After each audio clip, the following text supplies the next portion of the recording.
Facebook famously determined that if a new member invited 10 friends within 14 days, they were hooked for life. So they focused religiously on driving the user experience to this key metric. If you apply this product-based approach to B2B sales, then you can identify those users that are ready to talk. And this method is known as the Product Qualified Lead, or PQL. So if you sell in a freemium, open source, or trial model, then the PQL method is critical to give your sales team visibility into who is ready to talk. So talk to your data team, or better yet, partner with Whaler's team of data scientists to develop a PQL model tailored specifically for your business. You'll be empowered by knowing exactly when a user is ready to convert. To see specific examples, go to getwhaler.com/Andy. That's GETWHALR.com/Andy. And as a bonus, if you sign up to learn more about Whaler and PQLs, then Whaler will send you their optimized 2-page master services contract that you can leverage for your own business free of charge.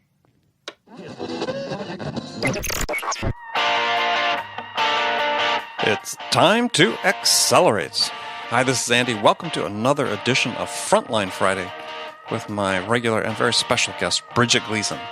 Now, before we get to the show, Bridget and I have a favor to ask of you.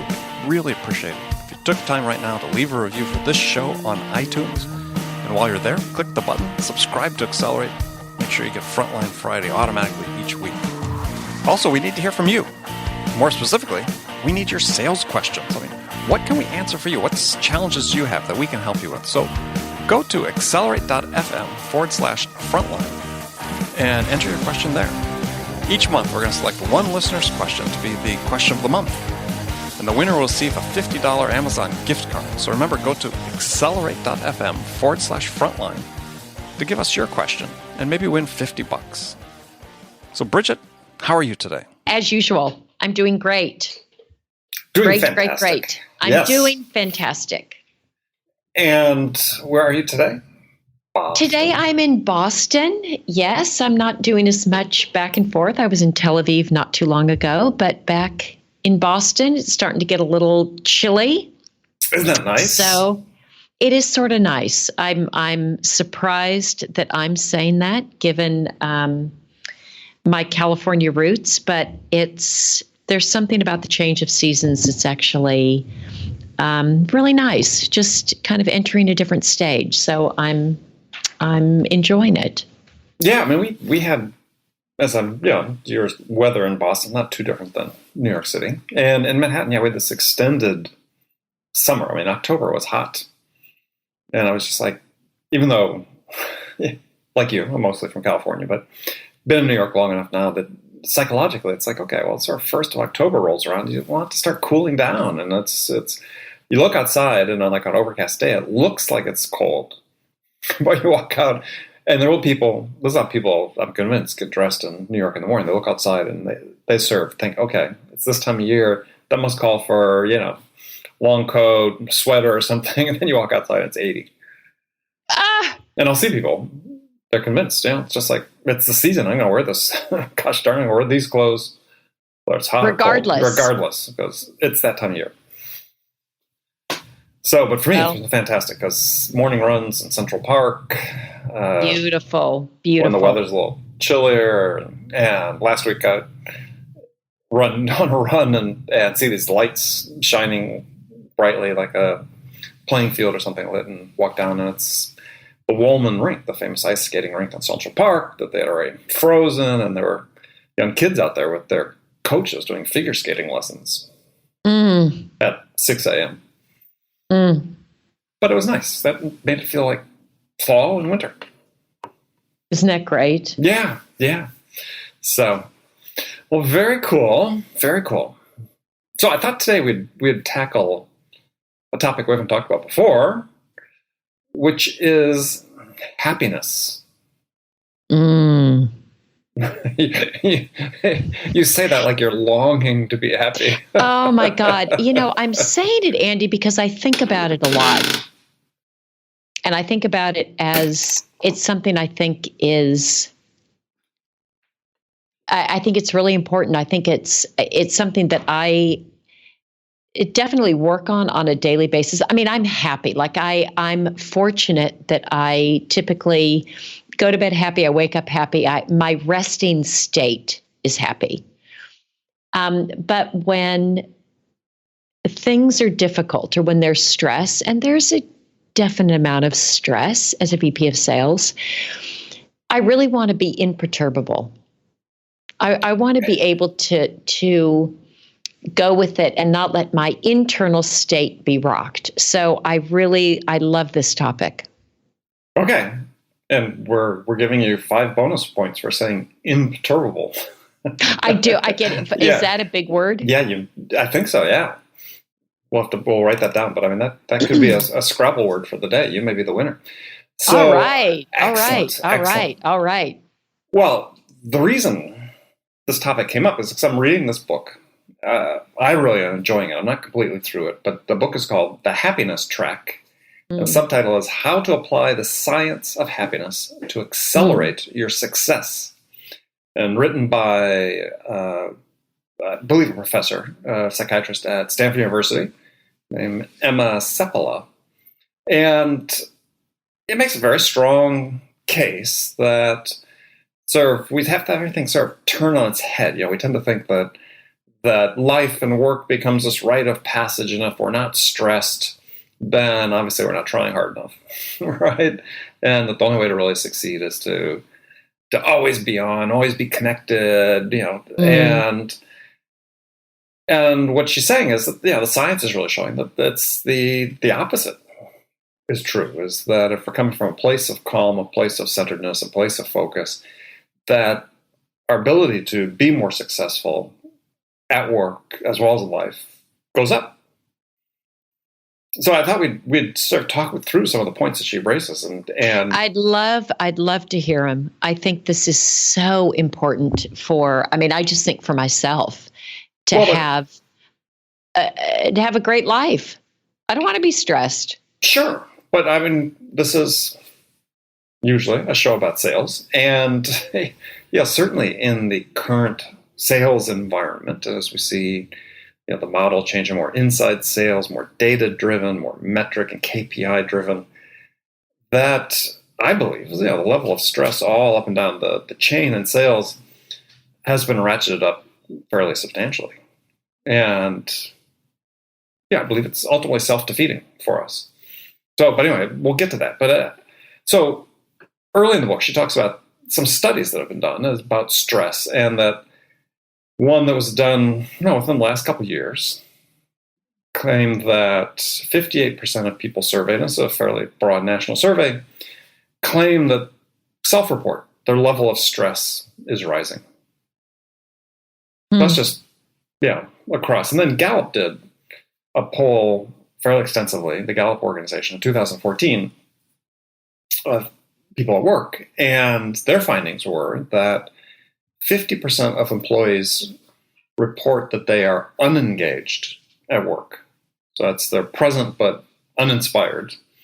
And 20% are actively disengaged, meaning present but unhappy and unproductive, obviously. So for more than 2/3 of the workforce, sort of checked out in place. So she's saying that I thought was sort of the key point is she said that decades of research have shown that happiness is not and this is a quote from her, is happiness is not, quote, happiness is not the outcome of success, but the precursor, unquote. Happiness is not the outcome of success, it's the precursor. Yeah. It's saying that's backed by research, which certainly the book has that and cites it. But interestingly, that's really sort of inverts the pyramid, right? Where we tend to think that we work hard all of our life so we can be happy, acquire things, and we all sort of know on a fairly notional basis that we see all these people have been successful and acquired all these material possessions and so on, and they're not very happy at all. And I know that I mean, it's interesting. You're right that she's sort of turning what we believe on its head. And at the same time, when I hear you saying it, I don't want to wait until then or later or in the future to be happy. Mm-hmm. Like I'm not willing to wait. I'm not willing to have it be a condition of something that I'm doing now to be happy. So what you're telling me really resonates with just sort of how I want to live my life and how I want to sort of interact with work and my emotional attachment to work. And you're right. Sales is a stressful role. The fact that 58% self-report that their stress is rising, I think is tragic in a way. Like that's alarming. That's disturbing that people are more stressed. And why? Why are people more stressed? Well, I think that's one of the things, and I've referred to this before, and you and I have talked to this, is that I'd seen a study within the last year that's, I don't think maybe AARP or somebody did it, that surveyed people 65 and older, what's their single biggest regret in life as they look back. And they said that we worried too much. Mm. The number one thing is we worried too much. So here we have it coming from both ends, right? It's like they could look back. You could look back as an older version of yourself and to a younger version and say, stop worrying so much. But then we sort of have it, part of our culture is that if we're not stressed, then, like I said, we're missing out, right? There's this whole fear of missing out thing that comes out. And interesting, what she says is, that in the author of the book, Emma Seppala says, is that the net result is when we feel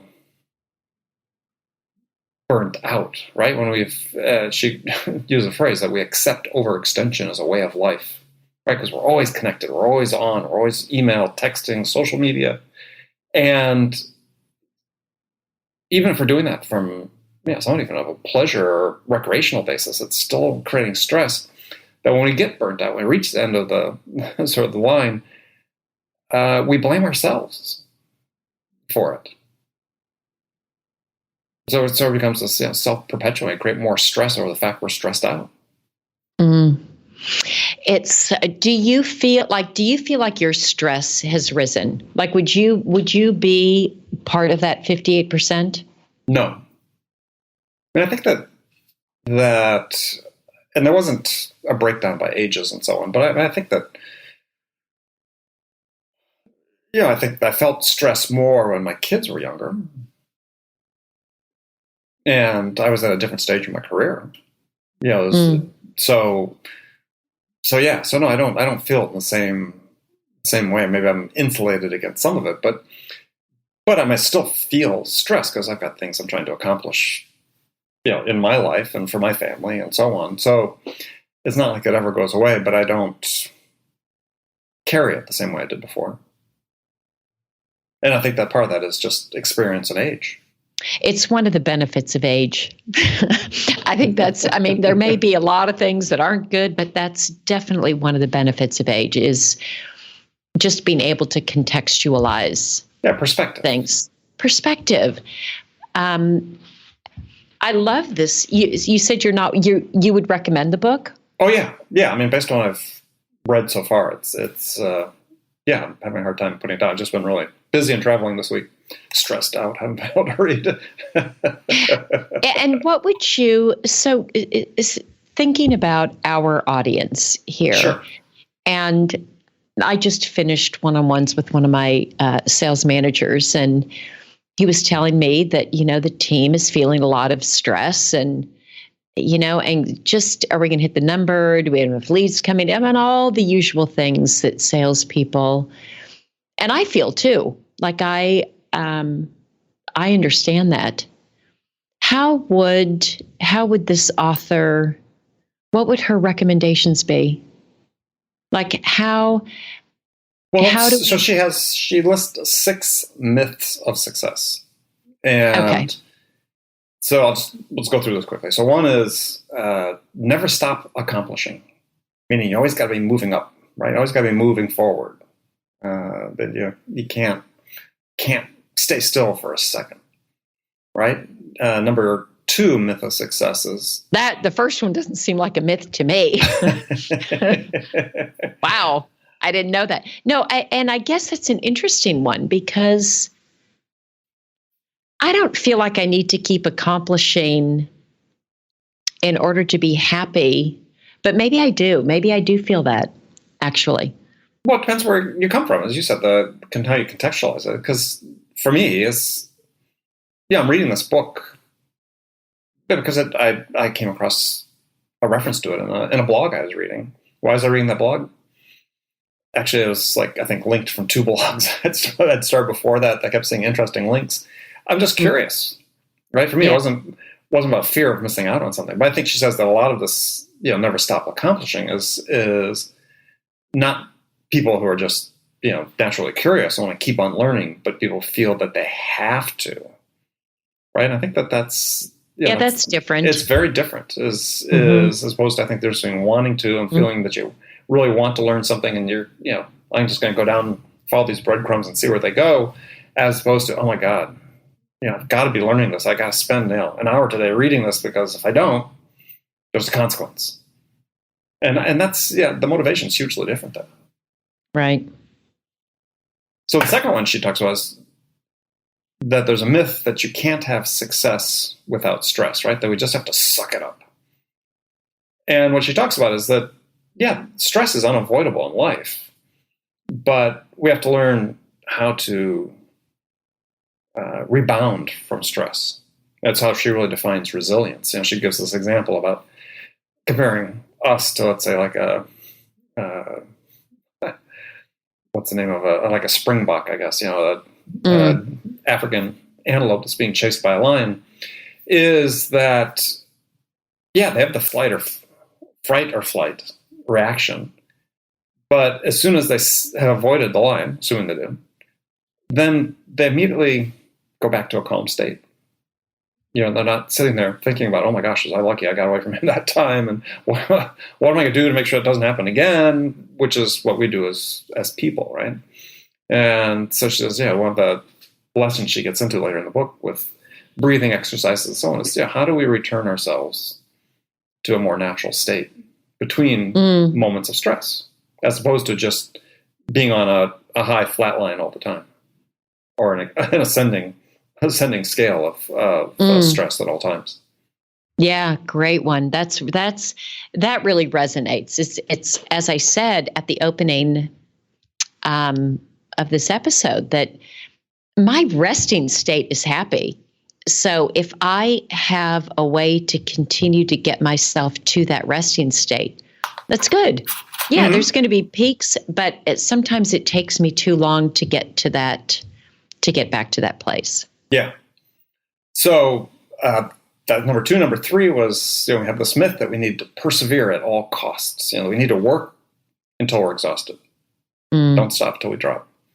And again, that's not the way things really work, right? It's much more episodic, and we have to learn how to work and succeed in those smaller chunks.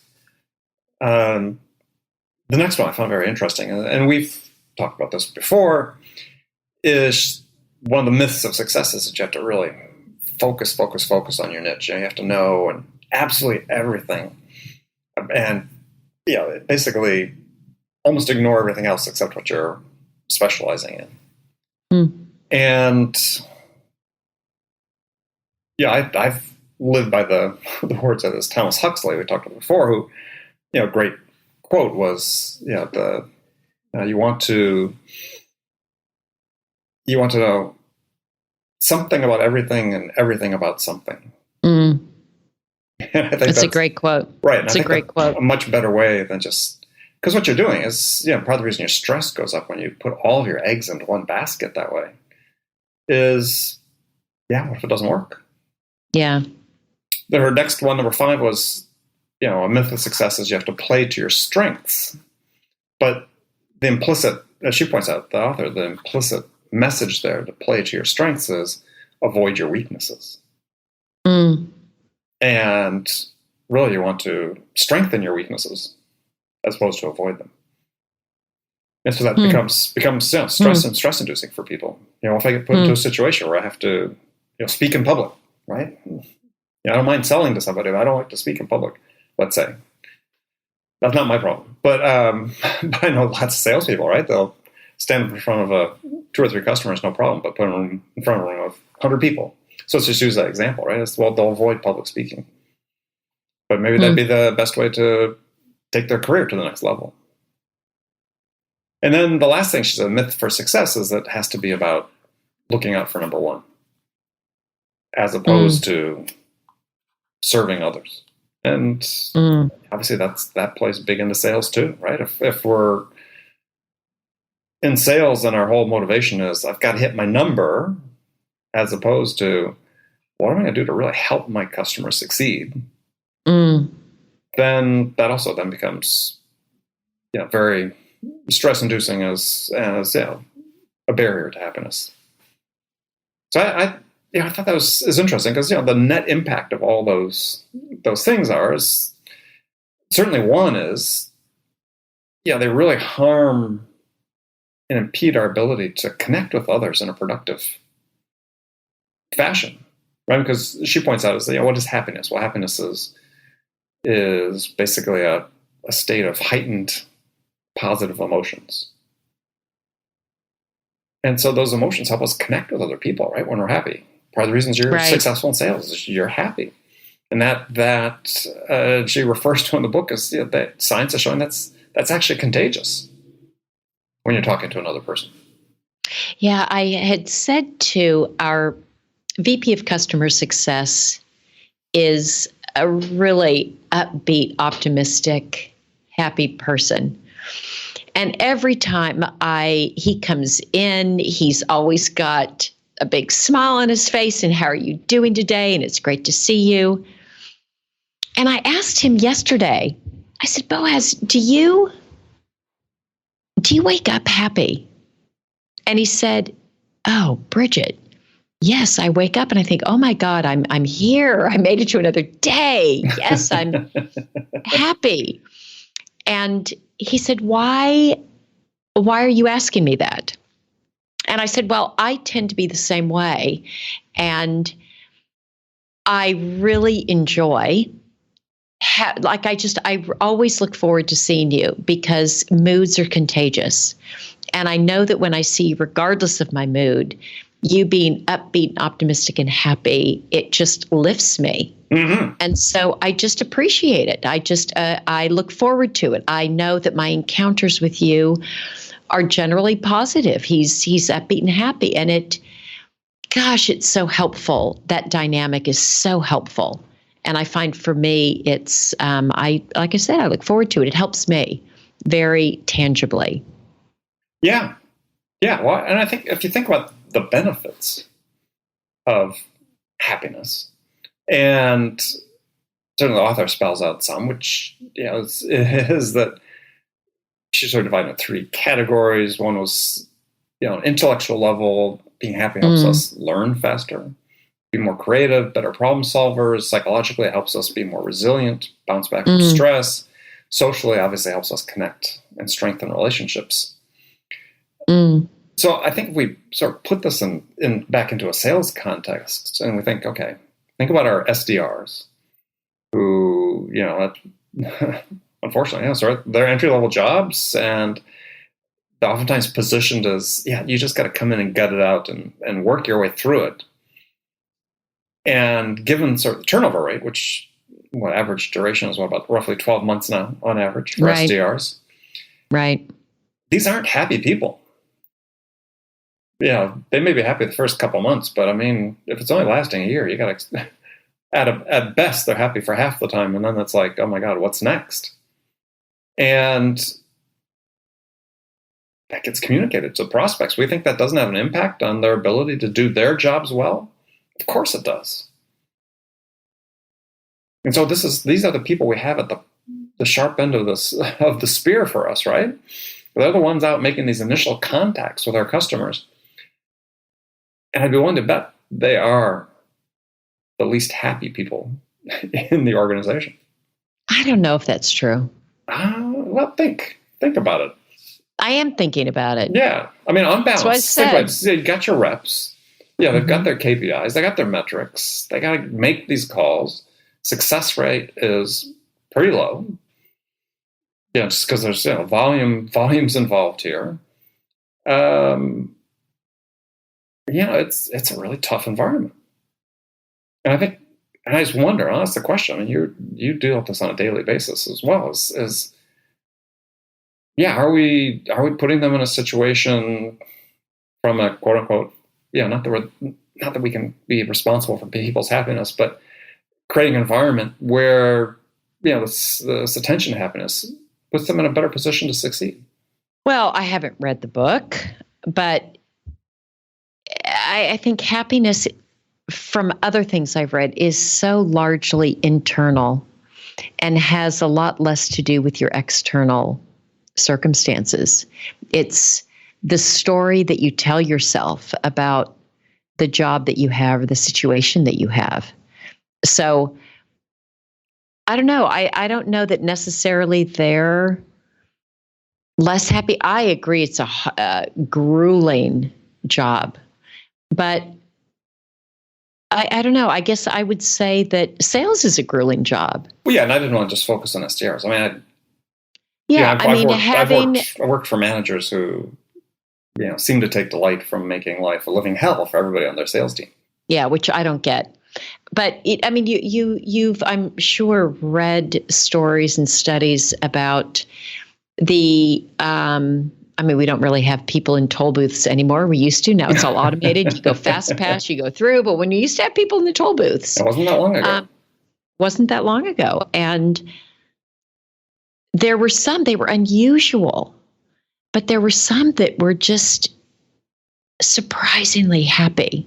Yeah. And they were doing the same job as the others. Yes. And I guess I look at Andy and I think two things. I think one, I do want to create for my team as many positive conditions as I can. Like I want to be mindful of making it an environment where it is easier for them to tap in to their own well of resilience and happiness.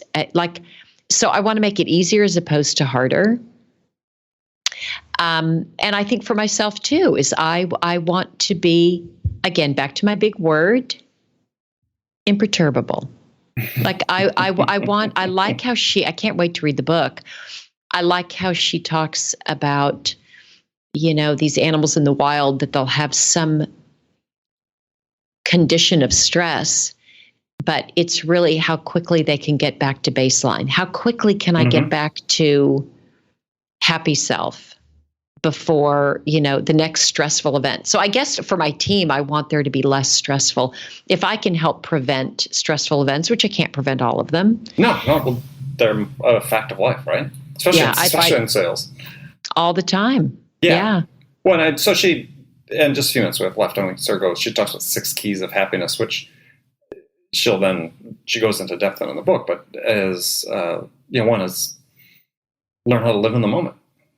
We keep talking about mindfulness and being focused. Yes. And interestingly, she brings out something I hadn't really thought about before, which makes complete sense when you think about it, is she says, look, this ability to be in the moment, to live in the moment, to be focused on, the person you're having an interaction with, let's say, in the case of sales. So when that happens, what it does is it increases your charisma. Interesting. Right? Because we talk about these things that are contagious. So, this eye contact that you make with someone. Yeah, that makes sense. And so you think about that from a salesperson standpoint. Not being distracted, not trying to multitask, not being focused on the next question they have to ask, but really being focused on the customer, you increase your attractiveness. Yeah, that's wonderful. And Amy Cuddy talks about this in her book Presence as well. I mean, this is something that it's just basic, which also speaks to why it's important to have do video calls and other cases where you can get in front of customers, because that obviously increases your ability to demonstrate that charisma. We talked about tapping into resilience, actually a term that you used, and the importance of breathing exercises. Not necessarily meditation as much, which she talks about, but just regular breathing exercises that can help return you to that baseline state. Very simple breathing exercises. She says one of the keys to managing your energy is to stop thinking about the things that went wrong or things that happened before, right? Stop. I was going to use her big word, which I never use. But go ahead. This is Big Word Friday. Perseverate. Excuse me. Perseverate. I love that word. Yeah. And I do tend to perseverate. Yeah. Way too much. Endless rumination about things that we could have done better and so on. And that's just, it's energy sapping and stressful. So, sometimes one of the keys to happiness, and this is a lesson for all of us, is sometimes you just have to do nothing. And that can be so hard for some of us. I'll say this person right here in Boston, it can be hard, but it's good practice. I try to do a lot of nothing on weekends. Yeah, and what I'm guilty of, and is doing, like on weekends in particular, is, I love watching soccer, Premier League soccer. It's on early in the morning. I've gone out, done a run or a ride or swim or something, come back, open up my laptop, work on my newsletter for the week, and watch soccer. And what I've started doing is like, no, let's put the newsletter aside. If you want to watch soccer, just watch soccer. Just do one thing. Yeah, it's really good. And make that a nothing and stop. And it helps actually quite a bit. Last two, be good to yourself. And the last one, which we've also brought up previously on the show, was show compassion to others. Make it a part of your life to be of service to others. Such a good one. Yeah, if it's not all about us, it makes you happier. Yeah, those are great. I'm looking forward to reading it. Good. Well, hopefully others will too, and they can send us some questions if they have any about the book or comments about the book. Again, the happiness track, how to apply the science of happiness to accelerate your success. And think about it in the context of sales, as we did today, is because, I remember working for a CEO that when he said the words, he was so unusual compared to everybody else I'd worked for, where he said, I just don't believe in creating an environment where, salespeople feel they have the old reference here, the sword of Damocles hanging over their neck. Yes. I feel that every end of quarter. Yeah. That's when I feel it. Yeah. And he was true to his word. In fact, this is an organization that's $2 billion a year in revenue now, or virtually $2 billion. They don't really even have a sales organization. Wow. I love that. Yeah. So, but people can do great work in that environment. And I think it's a challenge for us as those of us listening and involved in the show, and I said in the audience, and you and I, is, how do we be more conscious of the culture that we're creating, and think that there's really what we're doing today in many respects isn't working, right? And we have a certain level of success we achieve, but if we look at some of the external indicators, they don't say, "Wow, we're being wildly successful." Right. So let's consider alternatives. I think it's fantastic. Love it. And this is one. All right, Bridget, as always. Andy, that was great. I really enjoyed it. I feel happier already. Perfect. Mission accomplished. Mission accomplished. Good. Happy enough to come back next week? Happy enough to come back next week. Perfect. Well, that's what I live for. So, all right, Bridget, thank you. Friends, thank you for spending this time with us. And we look forward to having you come back next week for another episode of Frontline Friday. Wonderful. Looking forward to it. All right, bye.